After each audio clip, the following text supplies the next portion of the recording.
আপনার ইউপিআইতে কি অন্য কারোর নাম আসছে? যেমন টাকা পাঠাতে গেলে আপনার নামের জায়গায় ব্যাংকিং নাম কি অন্য কারোর দেখাচ্ছে। যেমন এখানে দেখুন আমার এই সমস্যাটি হয়েছিল।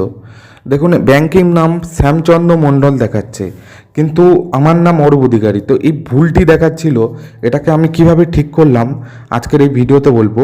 তো পুরো ভিডিওটা অবশ্যই দেখুন। দেখুন প্রথমে আমি দেখলাম যে আমি যখন টাকা পাঠাতে যাচ্ছি আমার আমার নাম্বার ব্যাংকের লিঙ্ক অ্যাকাউন্ট করা, কিন্তু টাকা পাঠানোর সময় দেখছি ব্যাংকিং নাম অন্য কারোর দেখাচ্ছে, এই যেমন শ্যামচন্দ্র মণ্ডলের। তো আমি এটা কিভাবে ঠিক করলাম দেখুন, আমি এখানে এখন ঠিক করার পর ব্যাংকিং নাম আমার নাম দেখাচ্ছে অরূপ অধিকারী। তো এইভাবে আপনারাও ঠিক করে নিতে পারবেন।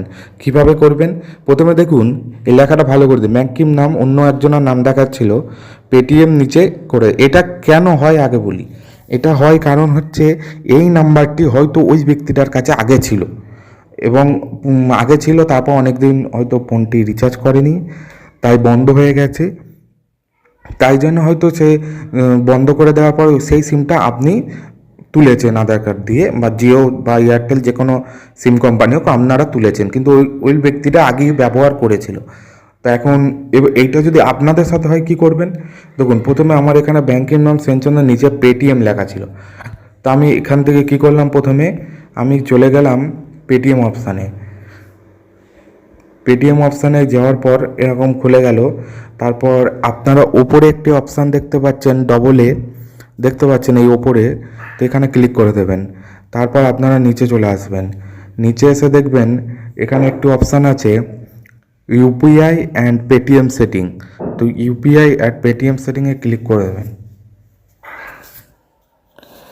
তারপর কিছুক্ষণ ওয়েট করবেন। তারপর ওয়েট করবার পর এরকম একটি ইন্টারফেস ওপেন হবে। তো আপনারা কি করবেন, এখান থেকে আপনারা এই যে দেখবেন আপনাদের এখানে একটি ব্যাংকের নাম দেখাচ্ছে, যেমন আমার পাঞ্জাব ন্যাশনাল ব্যাংক দেখাচ্ছে, আপনাদের যে ব্যাংক সে ব্যাংকের নাম দেখাবে। এখানে ক্লিক করবেন। এখন আমার অ্যাকাউন্ট সেটিং আছে, তারপর ওপরে এই থ্রি ডট দেখতে পাচ্ছেন, এখানে ক্লিক করে প্রথমে যে অ্যাকাউন্টটা অ্যাড করা আছে সেটা রিমুভ করে দিয়ে আপনাদের নতুন করে অ্যাকাউন্টটা অ্যাড করবেন। মানে এই অ্যাকাউন্টটা ধরুন সে শ্যামচন্দ্র মণ্ডল ব্যক্তির হয়েছিল, আমি এটা প্রথমে এখান থেকে রিমুভ করেছি, তারপর আবার অ্যাড ব্যাংকের অ্যাকাউন্টে গিয়ে আমার অ্যাকাউন্টটা অ্যাড করেছি। তো এরকমভাবেই আপনারা খুব সহজেই ঠিক করতে পারবেন। এবার যদি এই প্রবলেমটা ফোনপে থেকে হয়ে থাকে, ফোনপে থেকেও আপনারা এরকমভাবে রিমুভ করে তারপর ওর যে ব্যক্তিটার অ্যাকাউন্ট অ্যাড হয়ে আছে সেটা রিমুভ করে আপনাদের নতুন অ্যাকাউন্টে অ্যাড করবেন। দেখবেন ব্যাংকিং নাম তারপর আপনাদের যদি দেখাচ্ছে। ওকে, ভিডিওটি ভালো লাগলে অবশ্যই চ্যানেলটিকে সাবস্ক্রাইব এবং একটি লাইক করে দেবেন। ধন্যবাদ।